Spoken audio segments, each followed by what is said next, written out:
everyone, welcome to this video on my channel. Now that the Premier League has ended and the official squad announcement is coming on Tuesday, now's the time for me to pick and present my England squad for Euro 2024. Let's start with the goalkeepers. There's one obvious one to put in there, and that is Jordan Pickford.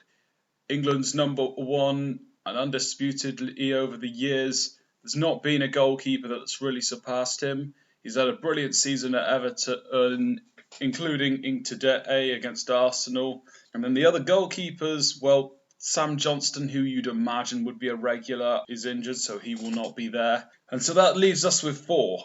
Dean Henderson, Nick Pope, Aaron Ramsdale and Jack Butland. Nick Pope, well, since the World Cup, even when he was fit before this long injury, he wasn't getting called up and has only come back recently. So I think it's safe to say that he's not going to go. So even though he is one of the best English goalkeepers, not really worth picking him for the squad. So that leaves three left, and the two I'm going to pick, I'm going to go Dean Henderson. He's been playing regularly for Crystal Palace, who have been on the rise. And I'm going to go with Jack Butland, who has had a good season with Rangers. I was quite surprised he wasn't called up in the last window. And now Aaron Ramsdale, he cannot go to this Euros. I've called him the next Calvin Phillips because he was getting called up even though he wasn't playing. And lately, he hasn't played much, and when he has, he's not played that well. There was the Brentford game where he made a few good saves, but in the first half he made a bad error. In the Scotland game, the last England game he played, I would say he's just as much at fault for that goal going in as Maguire getting the last touch. Because Ramsdale should either be staying on his line or communicating to Maguire if he's going to be rushing out to intercept the ball. And I'm not going to mention that Hungary eat again. Well, I am, because he was at fault for two of the goals. Was one of the worst performers that day of all the bad performing players. He just never fancied him when he had a one-on-one. Last season he had a good season, but had some mistakes. So he's not been playing much, and when he is, he's been a liability, so he should not be in this squad. Pickford, Henderson, Butland. And now for the defenders. Let's start with right back.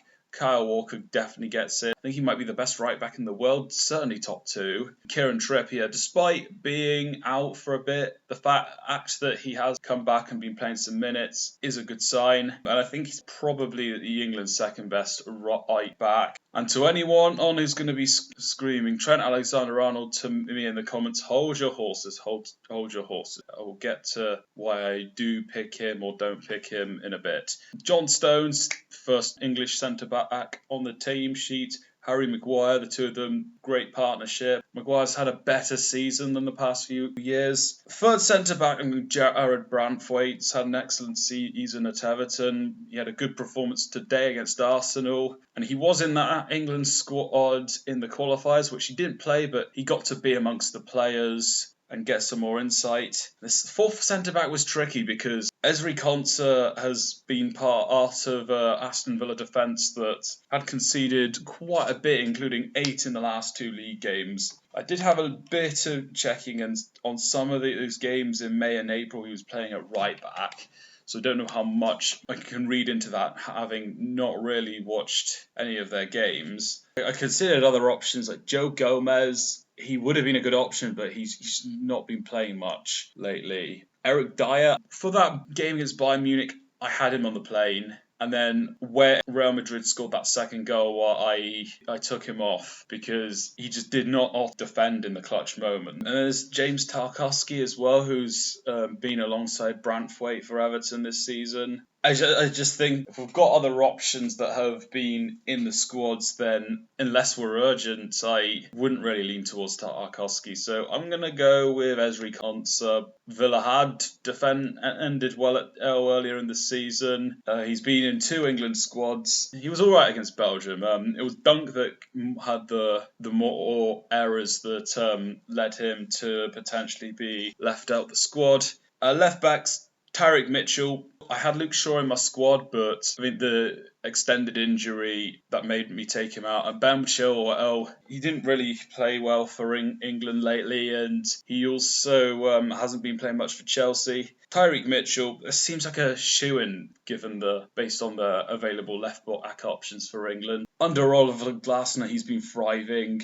He's been excellent. And I've got Rico Lewis. Not a out-and-out left-back, but somebody that can play there and somebody that's been in the England squads in the last 2 international breaks. So that's my defence. So on to England's midfield. I've got Declan Rice, I've got Jude Bellingham, I've got Trent Alexander-Arnold, Kobbie Mainoo, Jordan Henderson and Adam Wharton. Or Rice and Bellingham is a shoe-in. Trent Alexander-Arnold, I think he's better as a midfielder. I think defensively he does better there. On the ball he's very good. If England need to go long, then he's a good option. He's good at set pieces as well. Kobbie Mainoo, who has had a good season at Man United, got off to a good start with England, so I think he deserves a spot. And Jordan Henderson, not a popular pick. When you look at a squad, you're going to need players with leadership, motivation, and somebody that won't be egotistical about not starting. And Henderson's a good player for all that. And Adam Wharton, he's been having a very good season with Crystal Palace, especially under Oliver Glasner. He's another one that's very much been effective under Oliver Glasner. And let's go to the attacking midfielders and forwards. Phil Foden, Bukayo Saka, for the first 2 in there.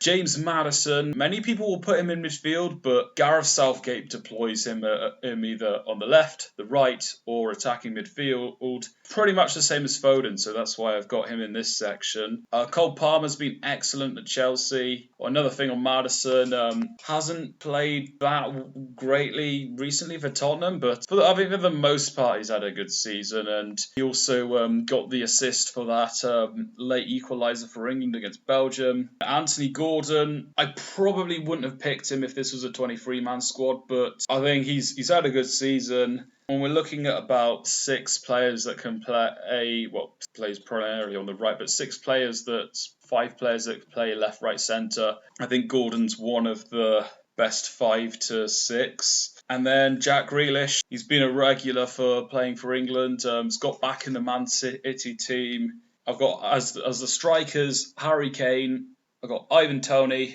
and I went for Ollie Watkins. Now, beforehand, I wasn't looking at picking 3 strikers because I didn't think England really needed that many when considering the circumstances and play on number 9 up top. But when I looked at the rest of the squad, we were stacked in the wide players and the number 10s. I thought we had enough midfielders.